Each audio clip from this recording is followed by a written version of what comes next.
Rescue Saber. We're going to be talking through tonight's night. Well, I guess now it's an 8-game slate. So tonight's 8-gamer, and I'm not playing a ton of lineups, but I have a pretty good idea of what I'm doing based on when we talked earlier. You got a sweat going? So this is the 555. Okay. I mean, it's all right. I mean, I thought I was killing everybody with all my Red Sox and Pavetta, but like every other game is smashing. It's like ridiculous. Yeah. But I do have 3 Mets, and Terens at 2,300 hit a home run for me just now, so that's good. Oh, nice. So I got Lindor, Bader, and Terens, and I'll get 4 pounds out of Nola. But there's like all these other games are just going freaking ballistic. So I can't win, but I can get into the top 10, 9, 8, 7 maybe. So we'll see. You might be able to win. I don't know if people have that exact match of players. Yeah, I mean, this San Francisco-Cincinnati game's got to freaking end already. It's like ridiculous. The San Francisco game's going to put up freaking 100 points up on the board in a second. Yeah, that's the danger. But maybe you never know. Could be the Mets. It was bases loaded, nobody out in this San Francisco game. It got 2 outs, so that's good. Okay. But so we'll see. I just updated the projections, so you'll see me build my first set of lineups live, I guess. So what game is postponed? Cleveland. Is that out of the projections at least?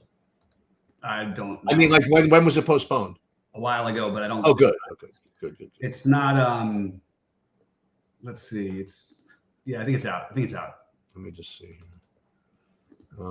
Yeah, it is. Yeah. So let me see what I have here. Yeah, so I'm currently looking at. I mean, just on straight projections and stuff. Like Dylan Cease still looks like the best pitcher for me. Yeah. And then Gilbert and Skeens, like we were talking about, followed by Rodon. I mean, the same guys. Yeah, I've got a little bit different. I've got Cease, Gilbert, then Garrett, then Skeens, but that's because I'm stacking the Dodgers. At least a few times. Put it that way.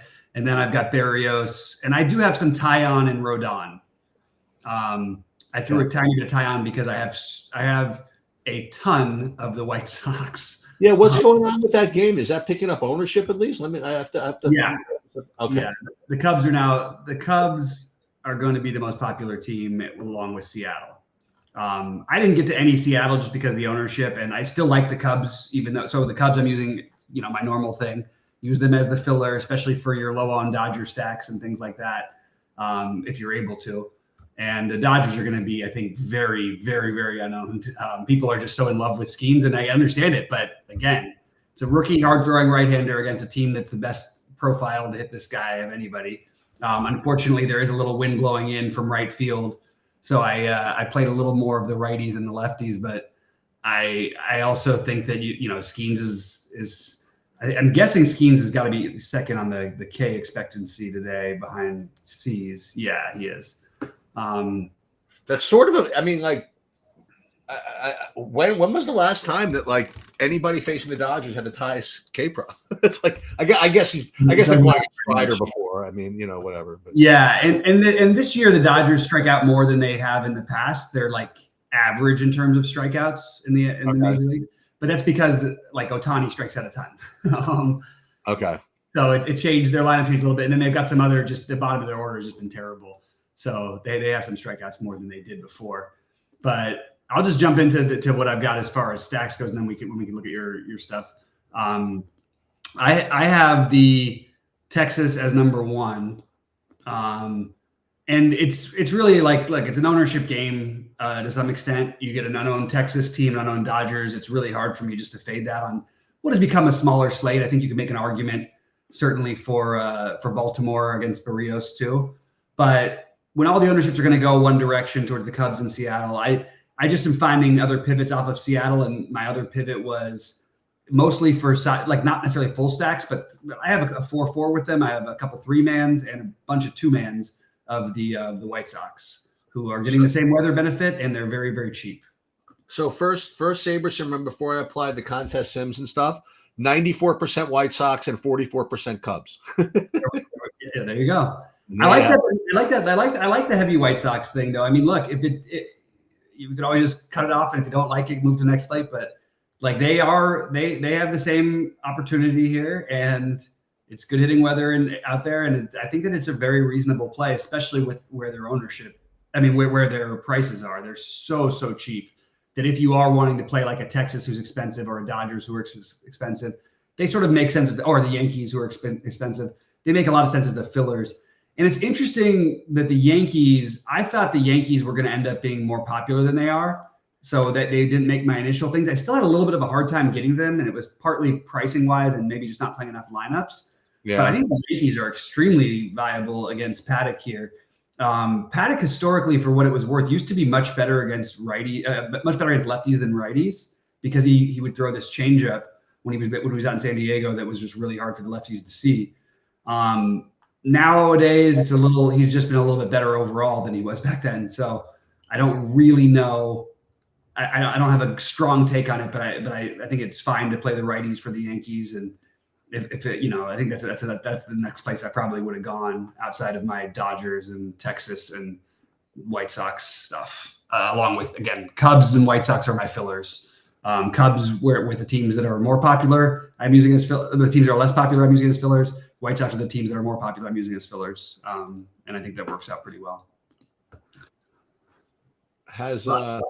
Has the wind picked up at all? Is that? It's 10 miles blown up, but 10 in Chicago is probably like 20 almost most places. Okay. Just the way the stadium's built. Let me just see if the Mets are up yet. Yeah, you know what? I shouldn't complain because Corbin does this all the time. But two of my guys hit fly balls all the way to the wall off him. But he's just so annoying with him, isn't it? He has a knack for that. There was one day where we were talking the next day, and I happened to watch the game, and you were talking about how he has tricks, and I'm like, I literally watched 12 balls caught on the wall. Right? You know what I mean? How do you get away with that? So it should be interesting. I'm going to probably head out of here a little bit earlier than usual today. I'm just waiting for the Dodger game. Has got a little bit of concern, but I don't think it's enough to avoid it. The Dodger Pirates game. It doesn't seem like that we're going to get anything worth fading it quite. But it's Roth has it as yellow. That's the one other piece of weather news. It's so funny. I mean, my ESPN app, they have the dynamic, the visual of where the ball goes. It's the same as always. Corbin pitches to Alonso. See, fly ball all the way back and caught at the center field fence. Right. It's so frustrating. You can't look at it. You see the diagram, and then Alonso flies at center. Right. The other thing is Corbin is the funnest guy. He's always been the funnest guy to stack against, because he also will let you run on him. But the problem is he has so many fly balls. It's And I swear maybe it was the same game, maybe it was a different one, but when I had stacked against him, it's two runners got thrown out after advancing past, they stole the base, then they got thrown out of third to end the inning because the throw went into center field, just all kinds of weird stuff. That guy has to use every miracle possible to make things work.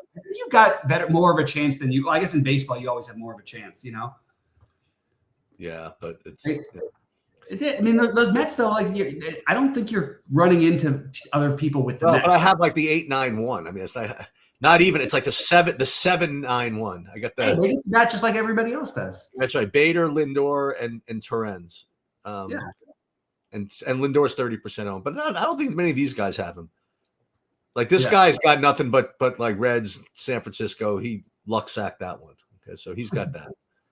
But he has no Mets. What I'm saying, this guy here with the 10, he's got no Mets. He got the Wilmer Flores grand slam. Isn't that nice? BK Ryder, he's tough here. But and he's got no JD Martinez, so that's not my guy. All right, so I think I have these guys all myself. That's you have flames. Okay, absolutely. Well, I got to get a couple, so I'm 100 points behind. No, sure. Yeah. But you get a couple of bombs as they add up quick. So yes, they do. So, we're still waiting on Detroit lineup. Is that right? I also have pieces of Detroit too, as another just value-y stuff. But here, I think it came through finally. So let's see, Vierling, Green, Keith. Okay, we got McKinstry in there at 2,100, batting sixth. Keith is 2,900, Urshela betting cleanup at 3,100. Boy, how bad do you have to be having Urshela? Like, I don't know. What? Like just that he's the cleanup hitter, like for any team is a miracle. I know his like batting average bit better, but I remember he went like the Yankees. He went like something like 110 games, like 458 bats or something without a home run. It's like hard to do that in the major leagues at these guys' level. All right, so instead of Carson Kelly, we are going to play Jake Rogers, who's in the lineup instead of Carson Kelly. Okay. But yeah, I'm very into this Texas thing today. Okay. We'll see how it goes. But Texas is, again, I still believe in the long run an elite offense, and they just don't get played anymore, and people have kind of given up on them. And I think that they've got a long ways to go still before I'm going to do that. So let's actually see over the last month. I've been doing a bunch of searches on this stuff. Let's see. Pre-All-Star, no. Month of May. Okay, let's see. When's the NBA? When's that start? Tomorrow? Tomorrow. And I think Cruz might join us for a little bit if you're around. If he's not around. If you're not around, I'll do stuff with him. But he's into it because he's done really well with the showdown and stuff. Nice. And I'm excited. I mean, it's a big tournament tomorrow. That one, even though again it's gonna be it's quote unquote impossible to win. It's kind of fun to try. Absolutely. Yeah, so that should be a good one.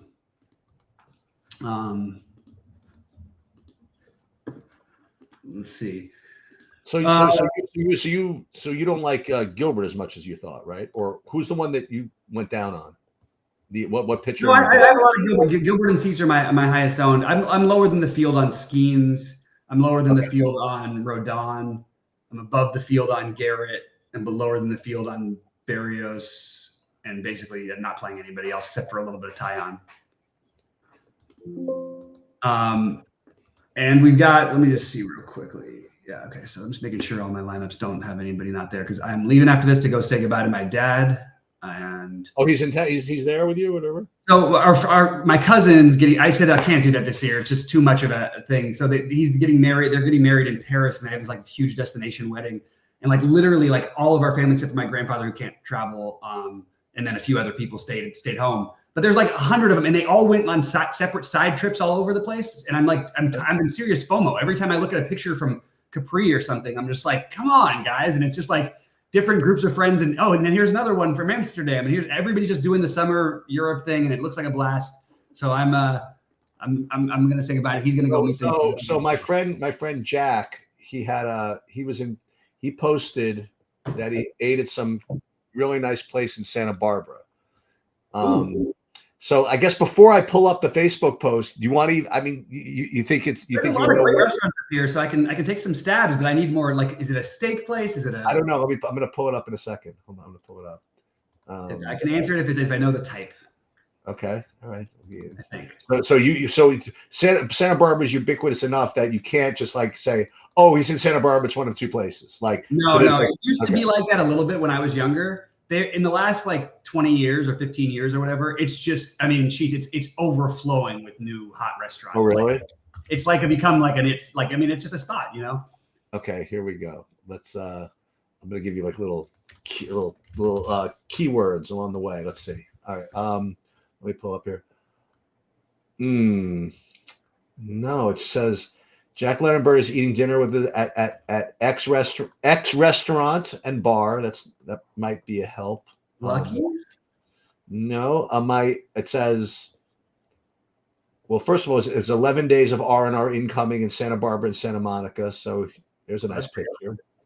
Here, I'll show you this. I'll show you this picture, at least of his Facebook. This is. I don't know if this picture means anything to you. Yeah. Wait. So I'm guessing he's out in Montecito. I guess. I don't know. That's what it looks like to me. Okay. Let me see if I pull up anything else. Yeah, I can't show you the picture of it without giving it away. Not Bouchard. Someone else put Valentine's Day is almost here. So what is your go-to romantic restaurant? I love blank, and I made you a video to show you how romantic it is. The most romantic date night restaurant, apparently. Oh, Someone said I had the scallops last time I was there. So delicious. Okay, Oh. here we go. Here we go. XYZ is currently open for beautiful outdoor dining nightly beginning at 5 p.m. We are proud to be able to continue to provide the finest in service, food, and beverages while maintaining the strictest practice to ensure our customers are safe during these unprecedented times. Okay, so that was like kind of an old one, I guess. Oh, that was from 2020. It does sound like it would be Bouchon based on that description, but it's not. Not Barbarino. No. Let me see. I'll tell you what. I'll start the address. How about that? Okay. It's West Cabrillo Boulevard. Okay, so it's on the beach. It's not Tomas. It is. Tomas, really? Okay. This is not an exaggeration. I literally lived right behind that place for like 2 years with my ex-girlfriend, and it was awesome. It's a great place. Yeah. Yep. That's where it is. It says having dinner at one of our favorite past restaurants, and as you'll see on the as Bobby mentioned so perfectly on the map, it's right there on the beach. There it is. Right That's there. Awesome. Yeah. So it's actually even closer to the beach. Somehow that makes it look further away. Yeah, it is. All right. So that's cool. Yeah. So Vientos is up, it looks like, for the Mets. So that means our guys are coming soon. Yeah, Bader's coming up in a few. Yeah. But it's the fourth. So see how good are they? Oh no, that's the other team. So Rosario lined into a double play. So he's on Washington. I keep calling him. I think he was on the Mets. Oh yeah. Okay. All right. So it's 6. I mean, I guess that's all I have. Yeah, not a whole lot to go through today. I don't think that we didn't touch on. If anybody had any thoughts, they can pop them into Discord too, or here. But yeah, I still haven't built my golf lineups yet. I'm gonna do that maybe a little bit later. Oh, nice. I got through my builds, and my highest owned player is Taylor Moore, which feels a little weird to have a 60. How many lineups you playing though? I'm playing 150 in the $5. Oh, nice. And he's your highest owned. He's your highest owned in that. He is my highest owned in that. Yes. Wow. Well, he and Hovland are tied. That's awesome. I mean, you get that done. I mean, like you're a freaking hero. I hope so, man. I hope so. But every time I think high buy-in, what's Hovland going to be? 11%? I mean, I think he might be, just because of where all the money is going. So yeah. And I think Fleetwood's going to be very low owned as well, and he's one of my favorites, and so is Morikawa. So I'm kind of taking a little bit. I mean, look, you got to do something a little bit funny. He's only 80 players, and trying to win a tournament with 7 million people is tough to do.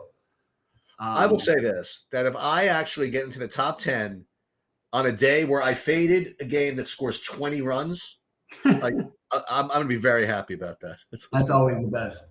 Yeah, I don't have a single player here from this freaking Reds game. They're going to score 20 runs. Unbelievable. All right, man. Well, I'm going to go say goodbye to my dad probably, and I hope you guys have a great night. Chief, you want me to leave it rolling? No, it's good. I'm out of here. All right. Well, have a good night, buddy, and I'll see you tomorrow.